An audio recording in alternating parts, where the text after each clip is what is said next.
Assalamualaikum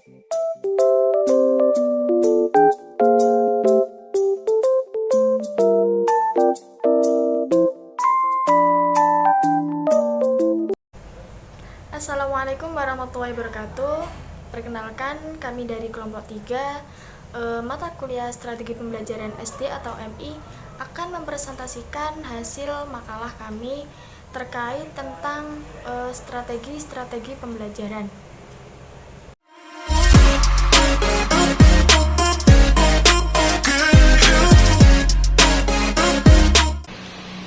Pengertian strategi pembelajaran. Strategi pembelajaran berasal dari dua kata, yakni strategi dan pembelajaran. Kata strategi berasal dari bahasa Latin, yaitu strategia yang berarti seni penggunaan rencana untuk mencapai tujuan.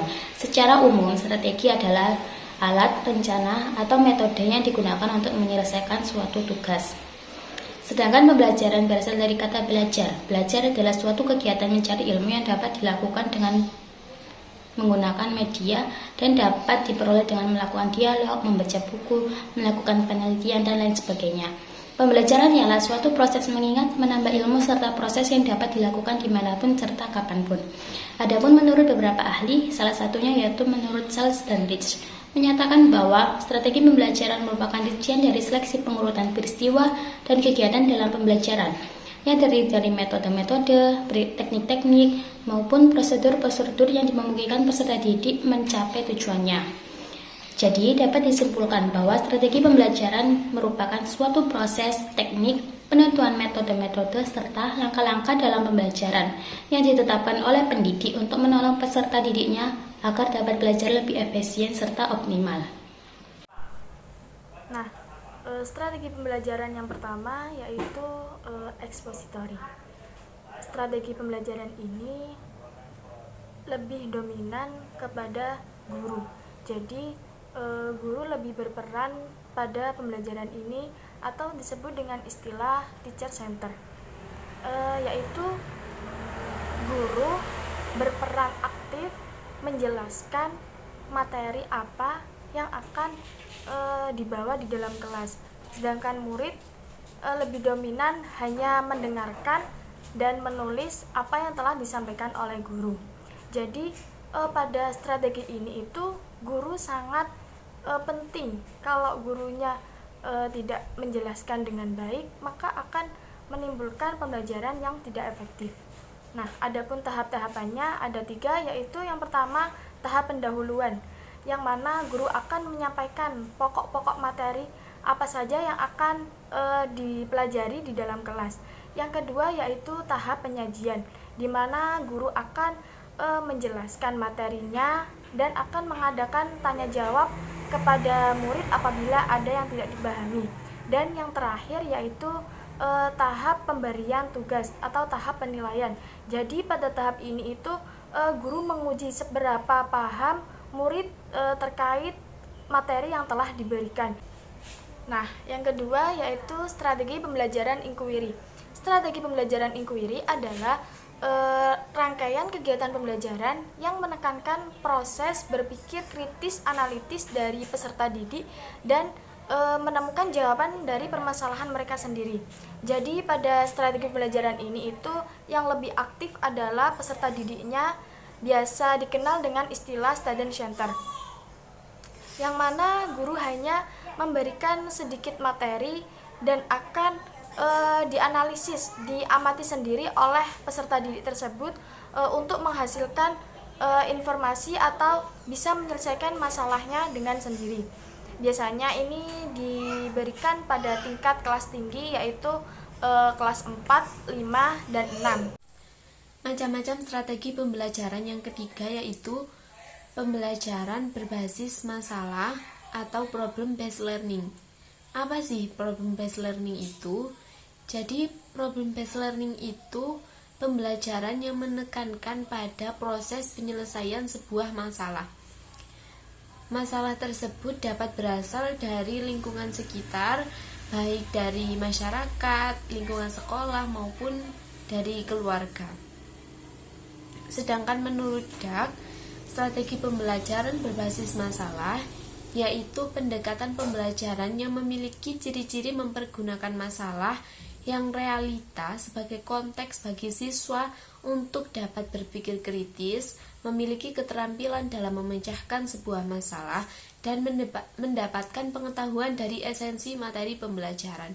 Misalnya, materi pembelajarannya adalah IPS, misalnya ekonomi ya. Jadi di situ ada sebuah masalah. Guru memberikan sebuah kertas yang berisikan gambar. Di gambar tersebut terdapat sebuah masalah. Misalnya, masyarakat membuang sampah secara sembarangan. Di situ siswa harus bisa menyelesaikan bagaimana masalah tersebut agar tidak terjadi lagi. Jadi mereka tujuannya adalah untuk memberikan pengetahuan yang lebih terhadap siswa dan memberikan keterampilan dari masing-masing siswa bagaimana untuk menyelesaikan masalah tersebut. Yang pertama, siswa itu disuruh untuk memberikan tanggapan mengenai permasalahan tersebut. Kemudian siswa disuruh menganalisis kenapa sih bisa terjadi proses pembuangan sampah secara sembarangan itu. Jadi di situ siswa akan mengandalkan kemampuan berpikirnya untuk bagaimana ya caranya untuk menyelesaikan masalah tersebut agar tidak terjadi lagi. Itu tujuannya. Adapun karakteristik pembelajaran berbasis masalah, yang pertama, permasalahan itu menjadi poin utama dalam menerapkan strategi pembelajaran ini. Jadi, yang pertama ditekankan itu permasalahan. Guru harus memiliki sebuah permasalahan untuk bisa dianalisis siswa. Permasalahan yang diangkat berasal dari dunia nyata. Permasalahan memerlukan multi perspektif dari berbagai pandangan, bagaimana siswa itu memandang sebuah masalah tersebut. Kemudian masih banyak lagi, yang salah satunya adalah belajar dalam pembelajaran ini bersifat komunikatif, kooperatif, dan kolaboratif. Jadi setiap siswa itu ditekankan untuk dapat bekerja sama, saling berkomunikasi, dan mengandalkan keterampilan masing-masing siswa agar tujuannya agar permasalahan cepat selesai.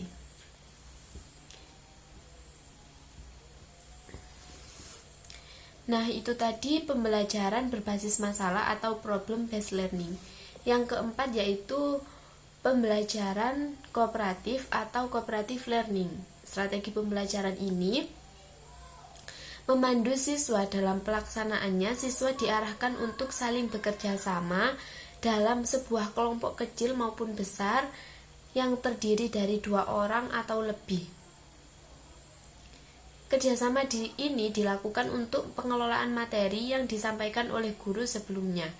Menurut Slavin, strategi pembelajaran kooperatif adalah sebuah sikap atau perilaku bekerja sama dalam kelompok yang terdiri dari 2 orang maupun lebih, dan tingkat keberhasilannya diukur dari individu masing-masing ketika berkelompok.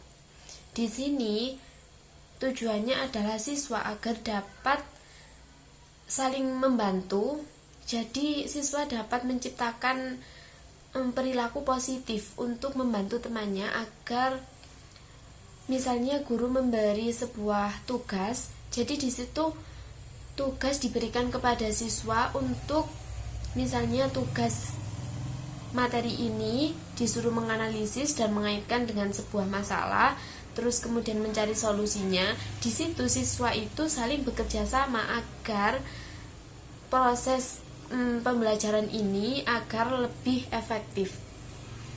Jadi agar sebuah tugas tersebut dapat diselesaikan dengan mudah karena ada sikap saling membantu antar siswa. Tahapan dalam menerapkan strategi pembelajaran ini contohnya adalah membentuk sebuah kelompok kecil maupun besar yang terdiri dari 2 orang atau lebih. Yang pertama, guru itu membentuk sebuah kelompok, misalnya terdiri dari 3 orang. Nah, 3 orang tersebut disuruh untuk diberi sebuah tugas, disuruh untuk menganalisis misalnya. Jadi 3 orang tersebut sedemikian cara untuk menyelesaikan tugas pembelajaran ini agar lebih efektif. Jadi agar sebuah tugas tersebut dapat diselesaikan dengan mudah karena ada sikap saling membantu antar siswa. Tahapan dalam menerapkan strategi pembelajaran ini contohnya adalah membentuk sebuah kelompok kecil maupun besar yang terdiri dari 2 orang atau lebih. Yang pertama, guru itu membentuk sebuah kelompok, misalnya terdiri dari 3 orang. Nah, 3 orang tersebut disuruh untuk diberi sebuah tugas, disuruh untuk menganalisis misalnya. Jadi 3 orang tersebut sedemikian cara untuk menyelesaikan tugas. Jadi saling membantu antar siswa. Di situ akan tercipta perilaku positif, yaitu saling membantu.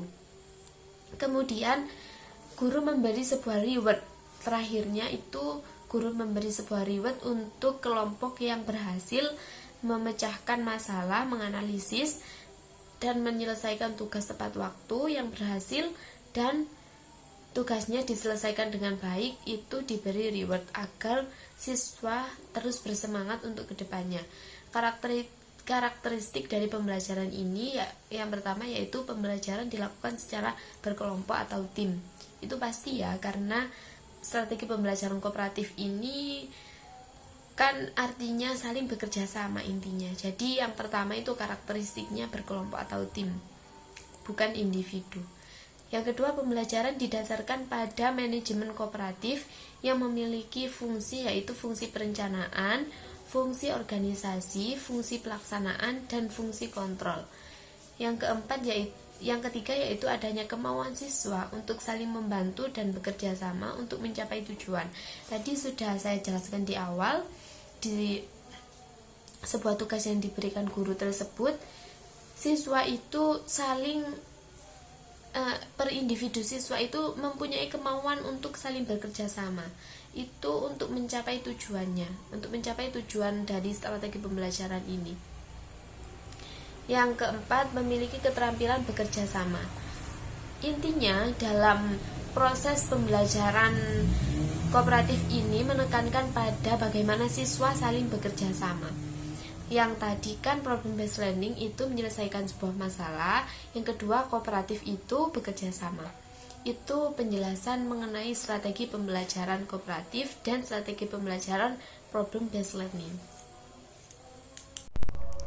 Yang selanjutnya yaitu strategi pembelajaran afektif. Nah, afektif sendiri memiliki arti yang berkaitan dengan perilaku, nilai, dan minat. Strategi pembelajaran afektif memiliki arti yaitu suatu pembelajaran yang menitik beratkan berkembangnya sikap positif pada peserta didik. Jadi dalam strategi pembelajaran ini, peserta didik memiliki peran yang sangat penting. Dalam strategi pembelajaran afektif, biasanya siswa akan dihadapkan pada konflik atau situasi yang bermasalah. Dalam situasi ini, siswa diharapkan bisa mengambil keputusan dengan hal yang dianggapnya baik.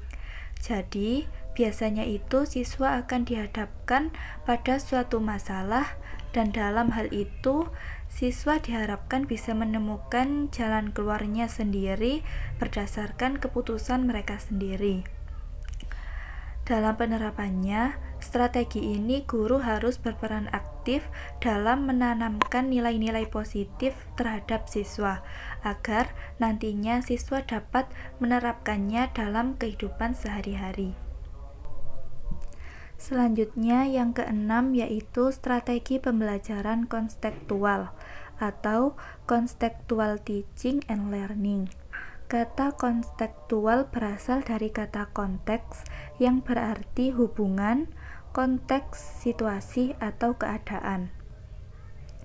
Menurut Hamruni, strategi pembelajaran konstekstual adalah pembelajaran yang menekankan pada proses siswa yang melibatkan materi yang dipelajarinya dengan kondisi di dunia nyata, sehingga mampu mendorong siswa untuk dapat menerapkannya dalam kehidupan sehari-hari.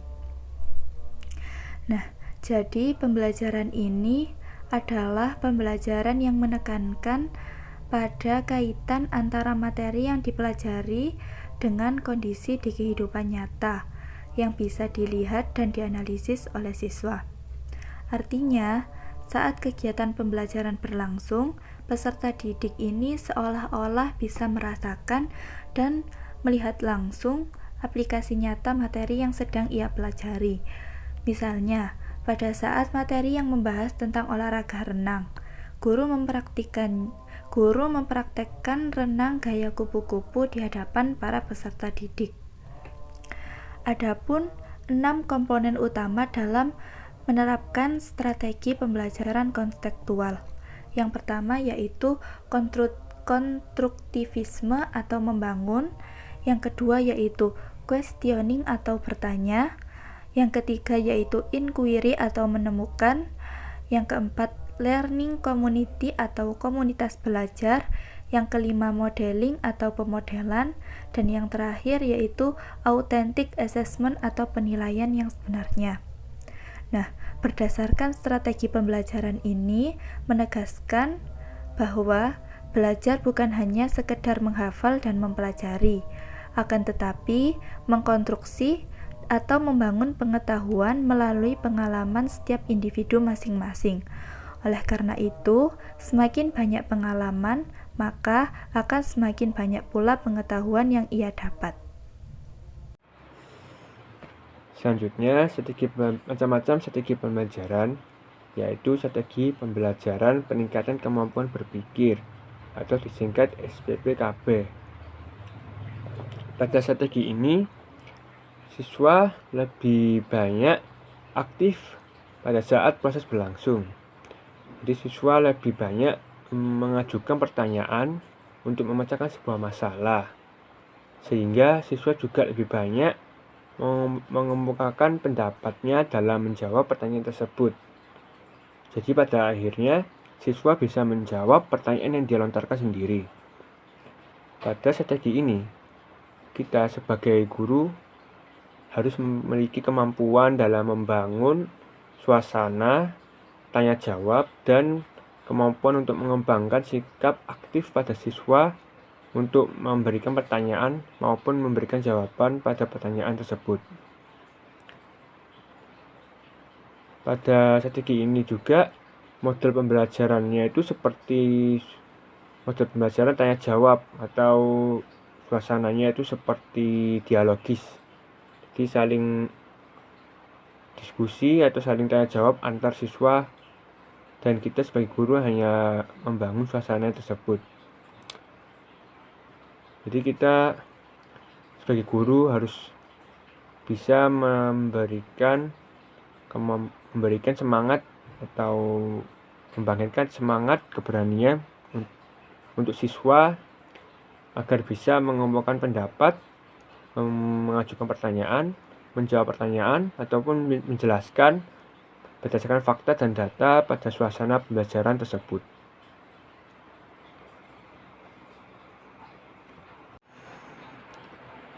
Selanjutnya ialah kelebihan dan kekurangan strategi pembelajaran.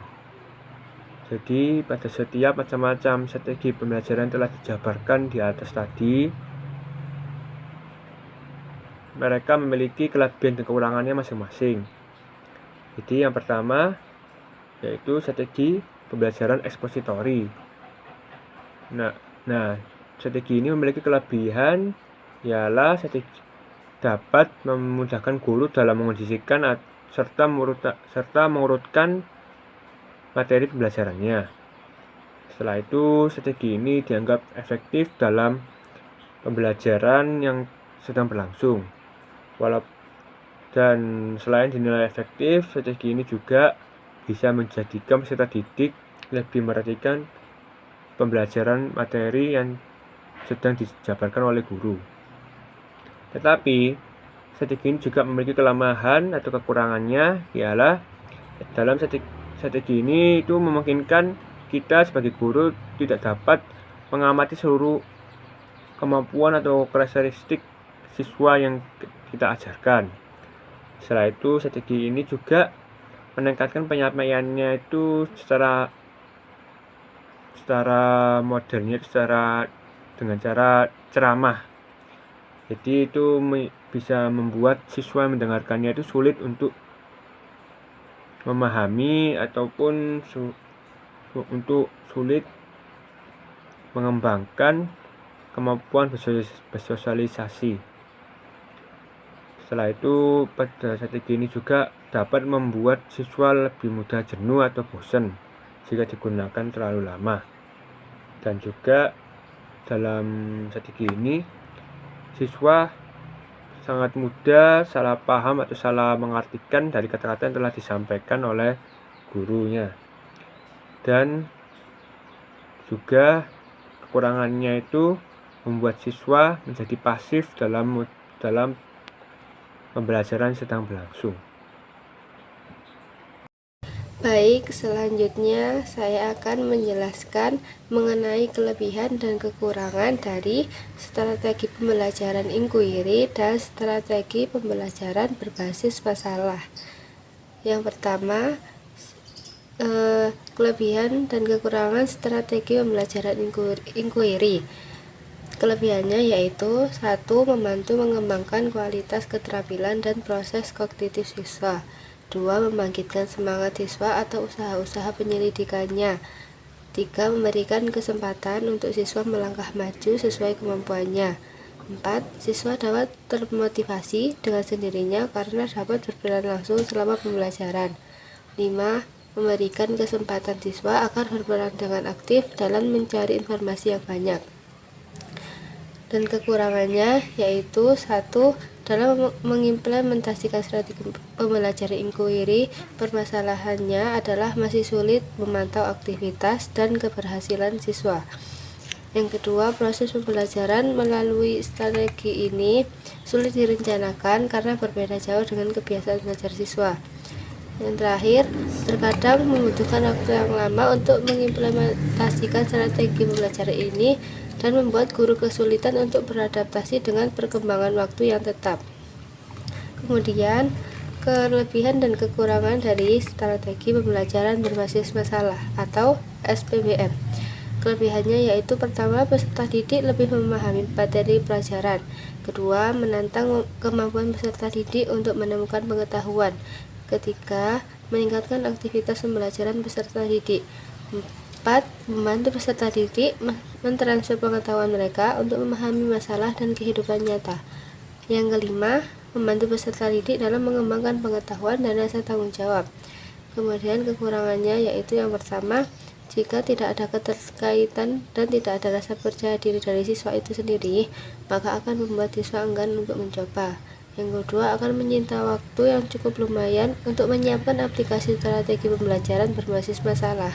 Yang terakhir, dengan tidak mencoba untuk memahami mengapa mereka perlu memecahkan masalah tersebut, dan akhirnya mereka tidak akan belajar apa yang akan mereka teliti. Nah, selanjutnya nomor 4. Nomor 4 yaitu strategi pembelajaran kooperatif. Terdapat kelebihan dan kekurangan. Yang pertama, kelebihan meningkatkan harga diri dan kesadaran sosial, toleransi antara individu yang beragam, meningkatkan percaya diri akademik, menumbuhkan rasa empati dan kerjasama, menghasilkan usaha yang lebih besar dan meningkatkan produktivitas. Nah, selanjutnya kekurangan. Perihal penyelesaian materi pembelajaran melalui metode pembelajaran kooperatif butuh waktu yang cukup lama. Yang kedua, bahan ajar tidak dapat menyesuaikan dengan kurikulum jika gurunya belum pernah sama sekali memperhatikannya. Dan yang terakhir, siswa yang dasarnya memiliki prestasi rendah menjadikan siswa yang lebih unggul merasa terbebani karena harus membantu mereka dan merasa kecewa. Nah, selanjutnya yang kelima yaitu strategi pembelajaran efektif. Terdapat kelebihan dan kekurangan. Yang pertama, kelebihannya menekankan pengembangan pemikiran yang melibatkan mental dan emosi positif. Yang kedua, mampu mengkolaborasikan dan menyeimbangkan antara ranah kognitif, afektif, dan psikomotorik. Yang ketiga, dapat membentuk karakter, sikap, dan mental peserta didik secara matang. dan yaitu kekurangannya ialah yang pertama, selama pembelajaran model ini pengajar harus berlangsung sesuai dengan kurikulum yang telah ditentukan untuk perkembangan intelektual. Yang kedua, sulit dikendalikan karena banyak faktor yang mempengaruhi perkembangan sikap sendiri. Dan yang ketiga, keberhasilan penyesuaian sikap tidak dapat langsung dievaluasi. Kelebihan dan kekurangan strategi pembelajaran kontekstual.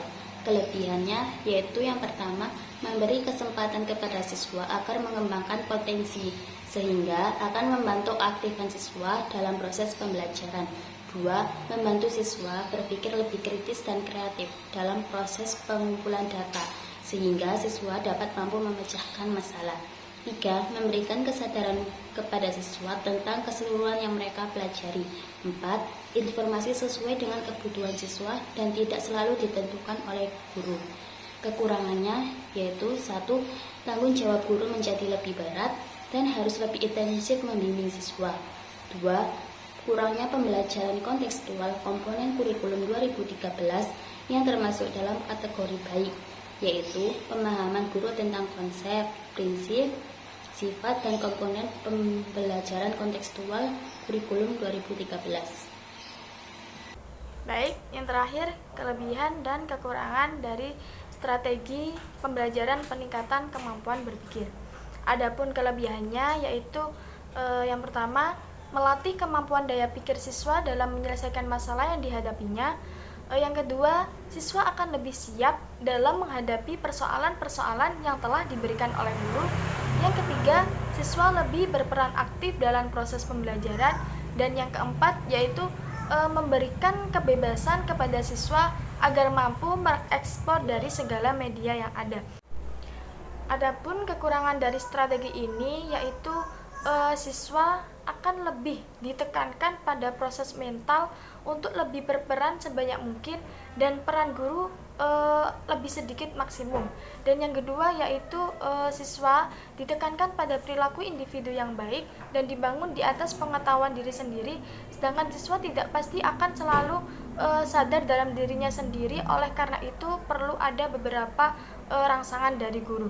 Jadi pada strategi ini itu kan siswa yang masih kecil itu lebih labil ya proses pemikirannya. Jadi dia tuh masih butuh bimbingan, masih butuh arahan dan pengawasan dari guru. Makanya kalau pada strategi ini itu seorang guru harus tetap mengawasi dan memberikan arahan, motivasi agar siswanya itu bisa menjalankan pembelajaran dengan baik dan efektif. Sekian dari kelompok kami. Apabila ada kata dan penjelasan yang kurang memahamkan, mohon dimaklumi. Ihdinas siratal mustaqim. Assalamualaikum warahmatullahi wabarakatuh. Baik.